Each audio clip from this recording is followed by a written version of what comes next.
Mais moi, je vous écoute, là. Qu'est-ce que j'aimerais savoir aussi, parce que j'ai un petit gars qui adore l'aviation, qui adore justement tout ce qui se rattache aux forces aériennes, là. C'est quoi un peu le cheminement? Puis qu'est-ce que ça prend, dans le fond, pour soit être un pilote, soit travailler sur une base militaire? Ou... C'est sûr que vous, je pense que vous avez passé par le rôle de pilote en premier aussi. Fait que oui, ça m'intrigue pas mal, là. Donc, je dirais, ça prend de la motivation, de la détermination, plus que tout. C'est-à-dire que si on est vraiment armé de ces deux choses-là, on peut passer à travers le processus de sélection pour arriver et devenir pilote de chasse.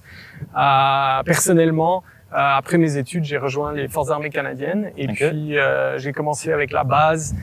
Il y a 3 phases d'entraînement sur des avions de plus en plus complexes et de plus en plus gros qui mènent à avoir nos ailes de pilote des Forces armées canadiennes.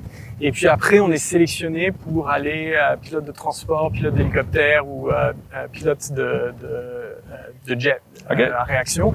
Et donc, dans ce cas-là, si tu vas pilote de chasse, tu as une 4e phase et puis finalement une 5e phase.